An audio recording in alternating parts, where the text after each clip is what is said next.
15 years and not even a handshake. I'm Harvey Wilson, 51 years old, senior driver at Highvale Syndicate Freight out of Tulsa, Oklahoma. Been with them since they had just 3 trucks and a dream. Now they had 28 rigs, contracts with some of the biggest distributors in the Midwest, and a new operations manager who didn't know the first thing about loyalty. When Highvale got bought by some investment firm last spring, I knew changes were coming. Just didn't think they'd start with me.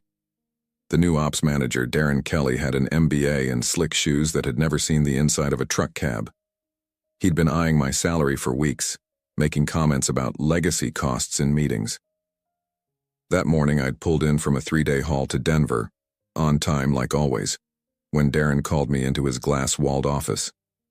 The termination papers were already printed out. My replacement, some kid fresh out of driving school, was waiting in the break room. "We need to streamline operations," Darren said, not meeting my eyes. "It's nothing personal, just numbers. Your salary's nearly double what we can pay a new driver." I nodded, didn't argue. Didn't tell him that Thompson Foods had been shipping exclusively with us for 8 years because I helped their dock manager move his mother's furniture when the nursing home closed. Didn't mention that Western Distributing renewed their contract 3 times because I always found a way to make their emergency shipments happen, even on holidays. 15 years of perfect safety records. Never missed a delivery window. Known every client by name. "Severance is 2 weeks," Darren continued, pushing the papers across his desk. "Company policy." I signed without reading. Handed over my keys, my security badge, and my company credit card. Said thank you for the opportunity. In the parking lot, I sat in my pickup for almost an hour. Not angry, just thinking. About the clients who'd become something like friends over the years. About the Christmas cards I got from shipping managers across 6 states. About how this Darren didn't understand that in this business, shipments moved on relationships as much as diesel. My phone buzzed. Text from Bill Thompson himself. "Heard what happened. Those corporate idiots. Call me." Then another from Jerry at Western. "This true about you leaving? Let's talk before you make any decisions." By the time I pulled out of Highvale's lot, 3 more messages had come in. I didn't answer right away. Just drove home and sat on my porch, watching the sunset paint the sky orange over the Oklahoma plains. They'd fired a driver but lost something worth a whole lot more. I started at Highvale back when it was just old man Jenkins and his son trying to build something. Jenkins taught me everything: how to navigate mountain passes in winter, how to talk to clients, how to solve problems on the road without calling in. "The freight business isn't about trucks," he'd say. "It's about trust." For 15 years, I'd built that trust 1 mile at a time. When the big ice storm hit Kansas City in 2016, I was the one who got the medical supplies through to 3 hospitals. When floods washed out the main highway to Wichita, I found the back roads. When Thompson Foods needed an emergency shipment of packaging after a warehouse fire, I drove straight through 36 hours to make it happen. My wife, Elaine, knew the drill. Sometimes I'd be gone for days, but I always came back with stories. Our kids grew up with me on the road half the time, but they never doubted I'd be there for the important stuff. Missed some baseball games, sure, but never a graduation or birthday. When Jenkins sold the company 5 years back, things started changing. Slowly at first, new policies, more paperwork, less flexibility. The new management kept me on because the clients asked for me by name. "Send Harvey," they'd say. "We know it'll get there if he's driving." Darren arrived 6 months ago, fresh from some big logistics outfit in Chicago. Started talking about efficiency metrics and driver rotation. Didn't understand why we let certain clients set their own delivery windows. Couldn't figure out why Thompson Foods got priority treatment. "They're not our biggest account," he'd argue in meetings. "No," I'd explain, "but they're our most loyal. Been with us since the beginning." He'd smile, that corporate smile. "Loyalty doesn't show up on balance sheets." I noticed the cracks forming. Started hearing whispers about rate hikes for our oldest clients. Saw how Darren hired drivers based on how little they'd work for, not how well they could drive. Watched him cut corners on maintenance. 3 weeks ago, I pulled him aside after he chewed out Dave, one of our best mechanics, for wasting time on preventative maintenance. "You're going to lose good people," I warned him. Darren laughed. Everyone's replaceable, Harvey. That's business 101. I didn't argue. Just went back to my roots, checking in with clients, making my deliveries. Keeping things running while the foundation cracked beneath us. Little did I know I'd be the first one they'd decide to replace. After sitting on my porch for an hour, I finally checked those messages. Bill Thompson wanted to meet for coffee tomorrow. Jerry from Western Distributing asked if I had plans to drive for another company. Maria at Lakeland Foods just sent a string of angry emojis followed by, "Call me." I went inside, made a pot of coffee, and sat at the kitchen table. Elaine was working late at the hospital. The house felt too quiet. I pulled out my logbooks, 15 years of routes, deliveries, relationships. Highvale didn't own those. They'd fired the driver but forgotten about the connections I'd built. My phone rang. It was Jenkins. Must have heard the news through the grapevine. "Damn shame what they're doing to my company," he said, voice gruff with age and anger. "I never should have sold." "You did what you had to do," I said. "Your wife's medical bill." "Still," he cut in. "I built that place on relationships, not spreadsheets. These new boys don't understand the business." After we hung up, I stared at my hands, calloused, weathered from years of driving, loading, problem-solving. 15 years gone with a single signature. The next morning, I met Bill Thompson at Riverside Cafe. He didn't waste time. "I heard what happened," he said, sliding into the booth. "Bunch of idiots. You've personally saved our bacon more times than I can count." "Just doing my job," I said. "No," Bill shook his head. "You did more than your job. Remember when our cooling system failed at the Broken Arrow warehouse? You got that shipment to our backup facility at 2 a.m. in a snowstorm." I shrugged. "Freight doesn't wait for good weather." Bill leaned forward. "We've got a contract with Highvale, but it's got a 30-day termination clause. Who are you driving for next? Because that's where our business is going." I hadn't even thought about next steps yet, but Bill's words planted a seed. By lunchtime, I'd met with Jerry from Western, who said the same thing. By dinner, 3 more clients had reached out with similar messages. Driving home, I passed Highvale's yard, saw my old truck, already reassigned to that young driver. Through the office windows, I could see Darren in a meeting, pointing at charts on a screen. That's when it hit me. Darren saw drivers as interchangeable parts, but clients saw us as relationships. For 15 years, I'd been the face of Highvale to most of our major accounts. I wasn't just a driver, I was their trusted partner. I pulled into my driveway, mind racing. Called my buddy Frank, who'd left Highvale last year to drive for a competitor. "What would it take," I asked, "to start our own outfit?" Frank was quiet for a moment. "You serious about this, Harvey?" "Never been more serious in my life." "You'd need capital, licenses, insurance." He started listing. "And clients," I added, "which I've got." That night, Elaine found me at the kitchen table, surrounded by notes and calculations. "What's all this?" she asked. I think," I said slowly, "I'm starting a freight company." 3 days after being fired, I walked back into Highvale's office. Not to beg for my job, I was past that, but to collect the personal items from my locker and talk to a few of the drivers I'd mentored over the years. Darren spotted me in the break room, talking with Doug and Alejandro, 2 drivers who'd started under my guidance. His face darkened as he marched over. "Harvey, this is private property," he said. "You can't just walk in and disrupt operations." "Just collecting my things," I said, holding up my old thermos and the family photo that had been in my locker, "and saying goodbye to friends." Darren crossed his arms. "I've heard you've been talking to our clients." So that's what this was about. Word travels fast in the freight business. "They called me," I corrected, "to ask why I wasn't delivering their shipments anymore." "Well, stop it," Darren snapped. "Those are Highvale accounts. Interfering with our client relationships could be construed as tortious interference with business relationships." He pronounced each word like he'd rehearsed it with a lawyer. Maybe he had. "Can't control who calls me," I said, keeping my voice even. "Or what decisions they make about their shipping needs. Darren stepped closer. Listen carefully, Harvey. You signed non-compete and non-solicitation agreements when you joined Highvale.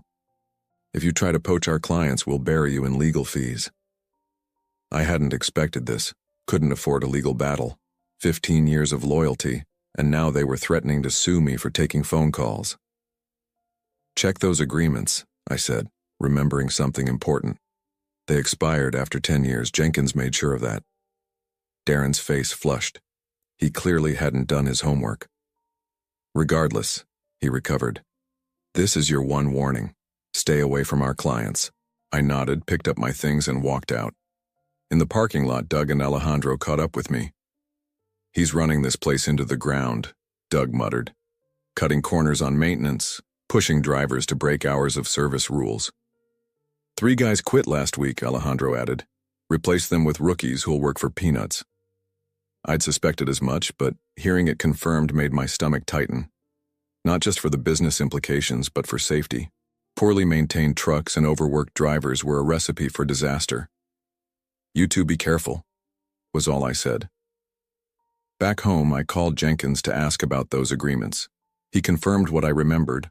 The non-compete and non-solicitation clauses had expired years ago. I never believed in tying people down forever, he explained. Good business is built on choice, not force. The next day, I got a certified letter from Highvale's lawyers anyway, threatening legal action if I continued soliciting their clients. Pure intimidation. They had no case, but they hoped I wouldn't know that, or couldn't afford to fight it. That same afternoon, Bill Thompson called. Highvale just tried to raise our rates by 15% with no explanation, he fumed. When I mentioned your name, their sales guy got all squirrely. One by one, similar calls came in. Highvale was scrambling to lock down clients using strong-arm tactics and sudden rate hikes. Classic desperation moves. That evening, Frank came over with pizza and beer. We sat on my back deck, hammering out a business plan. He'd already pulled together information on insurance, licensing requirements, and startup costs. The numbers were daunting but not impossible, especially if we started with just 2 or 3 trucks. We'd need a solid base of guaranteed contracts, Frank said, taking a swig of beer. I looked at my phone, which had been buzzing with client messages all day. I don't think that's going to be a problem. 1 week later, I was sitting in a small office I'd rented in an industrial park on the east side of Tulsa. Frank had tapped his 401k. I'd pulled money from savings, and together we'd secured financing for 2 trucks. Didn't seem like much compared to Highvale's fleet, but it was a start. We'd filed the paperwork to establish Wilson and Reynolds Freight LLC, applied for our DOT authority, got the insurance squared away, expensive, but our clean driving records helped. Even found a decent used truck that would be ready next week. What I hadn't expected was the call from Patty, Highvale's longtime dispatcher. Harvey, you got a minute? Her voice was hushed like she was hiding in a bathroom or storage closet. Always, Patty. What's going on? It's worse than you know, she said. After you left, Darren brought in some consultant who's been going through all the contracts, looking for ways to squeeze more money out of everyone. She paused, and I heard paper shuffling. But that's not the worst part. They're planning to shut down the Tulsa operation entirely in 6 months. Move everything to Kansas City where they've got some tax incentive deal. Everyone here is getting laid off. They just don't know it yet. The news hit me like a physical blow. Highvale had been a Tulsa fixture for decades. 40-some families depended on those jobs. How sure are you about this? I asked. 100%. I saw the documents myself when I was filing. Darren left them on his desk, real careless. They've already started looking at warehouse space in Kansas City. After she hung up, I sat at my empty desk, staring at the wall. This wasn't just about me anymore. It was about all the people who'd be blindsided 6 months from now. Frank arrived with coffee and donuts, excited about the used Peterbilt he'd found at a good price. He stopped short when he saw my face. What happened? I told him what Patty had shared. His expression hardened as I spoke. So all this talk about efficiency and streamlining was just smoke, he said.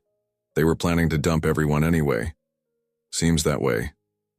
Frank sat down, Coffee forgotten. We need to think bigger, Harvey. What do you mean? If they're shutting down in 6 months anyway, we should be planning to pick up as much of that business as possible. Not just a client here and there, all of it. He was right. This wasn't about getting back at Darren or even saving my own career anymore. It was about preserving what Jenkins had built, the relationships, the trust, the jobs. We spent the rest of the day revising our business plan, called our bank contact about financing for more trucks, researched warehouse space that could serve as a modest terminal. By evening, we had the outlines of something much more ambitious than our original 2-truck operation. The next morning, I called Jenkins and asked him to meet me for lunch. I laid out everything. What Patty had told me, what Frank and I were planning, the challenges we faced. The old man listened quietly, hands folded on the table. When I finished, he nodded once. "How much do you need?" he asked. "Sir?" "For startup capital. I've got some money set aside, was saving it for a fishing boat, but this seems more important." I hadn't expected this. "We couldn't ask you to." "You're not asking." Jenkins cut me off. "I'm offering. Those people at Highvale, most of them I hired myself, known their families for years. I'll be damned if I'll sit by while some corporate vultures scatter them to the wind." He pulled out his checkbook right there in the restaurant. "Let's build something right this time," he said, "something that lasts." Over the next 2 weeks, Wilson, Reynolds, and Jenkins Freight took shape with startling speed. Jenkins' investment, combined with our own resources and a business loan, gave us enough capital to lease 5 trucks, secure a small terminal with a warehouse, and hire key personnel. We started with the essentials. Patty gave notice at Highvale and joined us as dispatcher. 2 experienced mechanics followed, sick of Highvale's corner cutting on maintenance. We hired 5 drivers, all veterans with stellar safety records who had either already left Highvale or were planning to. The trucks arrived, 3 Peterbilts and 2 Kenworths. Nothing fancy, but solid, reliable machines. We painted them midnight blue with silver trim, our new company logo on the doors. Each morning, I'd arrive at our modest terminal before dawn and feel a surge of pride seeing those trucks lined up, ready to roll. Meanwhile, Highvale was spiraling. After I left, 3 major clients had pulled their business, not to us, not yet, but to competitors. They'd cited service concerns, but really they were just waiting to see if our new operation could handle their needs. Word of the Kansas City move had leaked. Morale at Highvale was rock bottom. Drivers were jumping ship weekly. Deliveries were being missed. Darren was in full panic mode, slashing rates to keep clients while cutting corners everywhere else. We moved carefully, building our infrastructure before taking on too much business.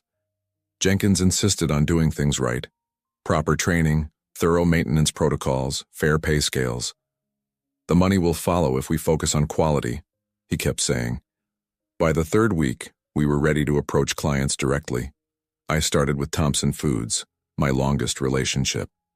Bill Thompson met me in his office, examined our rate sheets, insurance certificates, and driver qualifications, asked tough questions about capacity and contingency plans. "This all looks solid, Harvey," he said finally. "But Highvale just dropped their rates below yours. They're desperate to keep us." "They can't sustain those rates," I replied, "and they can't match our service, plus there's something you should know." I told him about the Kansas City move. Bill's face darkened. "So all their promises about local service and quick response times will be impossible to keep once they relocate." Bill nodded slowly. "We'll need to phase this transition carefully. Can't afford any supply chain disruptions." "We've got a plan for that," I assured him, outlining our gradual implementation strategy. By the end of the meeting, we had a handshake deal. Thompson Foods would move 20% of their shipping to us immediately, with the rest transitioning over 60 days.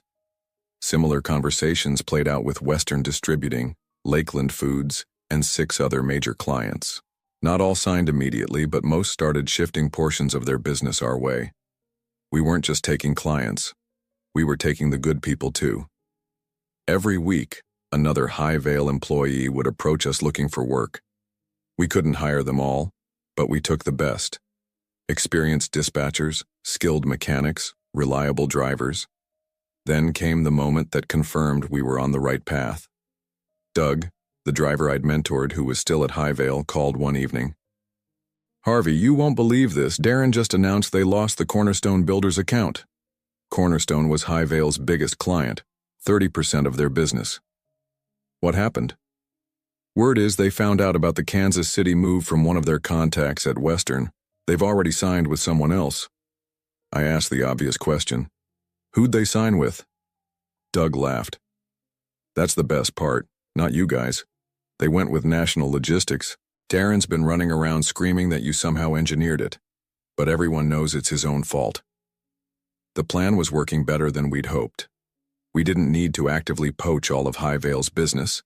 The company was imploding on its own. 2 months after being fired, I was back behind the wheel, delivering a critical shipment to Thompson Foods. Their main production line had suffered a breakdown, and they needed replacement parts by morning, just like old times. Except now the truck I drove had my name on the door. As I backed up to Thompson's loading dock at 4 a.m., Bill himself was waiting, despite the early hour. "You're a lifesaver, Harvey," he said as I handed him the manifest. "Our production manager says we can be back online within 2 hours now." I helped unload, then joined Bill in his office for coffee. He seemed distracted, checking his phone repeatedly. "Everything okay?" I asked. "Just waiting for confirmation on something," he said, pouring more coffee. "Should be any minute now." His phone buzzed. He read the message, then smiled. "It's official. As of this morning, we've terminated our contract with Highvale. You're now handling 100% of our freight." I knew this was coming. We'd been gradually taking on more of their business, but hearing it formalized still felt momentous. "Appreciate your trust," I said simply. "Trust is why you got it," Bill replied. "But you should know you're not the only one. Western Distributing cut ties with them yesterday. Lakeland Foods the day before. From what I hear, Highvale has lost 80% of their Tulsa business in the last 6 weeks. On the drive back to our terminal, I passed Highvale's yard. The lot was half empty. A for lease sign had appeared on the fence. Through the office window, I could see Darren on the phone, gesturing frantically. I didn't feel the satisfaction I'd expected. Just a quiet sense that things were working out as they should. We hadn't stolen anything. We'd simply built something better, something based on the values that had always mattered in this business. Back at our terminal, Jenkins met me in the break room. "Have you heard?" he asked. "About Highvale losing most of their clients?" "Yeah." Jenkins shook his head. "More than that. They're declaring bankruptcy, effective immediately." 6 months after being fired from Highvale, I stood in the yard of Wilson, Reynolds, and Jenkins Freight, watching our fleet, now 15 trucks strong, head out for the day's deliveries. Our small terminal had expanded to include a proper warehouse and maintenance facility. We employed 32 people, most of them former Highvale workers. Highvale Syndicate Freight no longer existed. After the bankruptcy, their assets had been liquidated, their contracts scattered to various competitors. We'd acquired 3 of their trucks at auction, good machines that had been poorly maintained. Our mechanics had spent weeks getting them back into proper shape. Darren had left town. Last I heard, he'd taken a position with a logistics firm in Phoenix. The investment group that had bought Highvale from Jenkins had written off the entire venture as a loss. Jenkins joined me in the yard, leaning on his cane. At 73, he wasn't actively managing day-to-day operations, but he came by most mornings to have coffee with the drivers and share his wisdom. "Never thought I'd be back in the freight business," he mused, watching a Peterbilt pull out loaded with industrial equipment bound for Kansas City. "Having regrets?" I asked. He laughed. "Hell no. Best decision I've made in years." We walked back inside where Patty was coordinating the day's routes. Frank was reviewing maintenance schedules with our lead mechanic. The place hummed with purposeful activity. "You know what makes this work?" Jenkins said, pouring himself another cup of coffee. "It's not the trucks or the contracts or even the capital. It's the people." He wasn't wrong. We'd built something valuable because we valued the right things. That afternoon, I took a rare day off. Drove out to the lake with Elaine, Sat on the dock with fishing poles, not really caring if we caught anything. Happy? She asked simply. I considered the question, watching the sun glint off the water. Yeah, I said. I am. Sometimes the long haul isn't about the miles. It's about the journey back to what matters.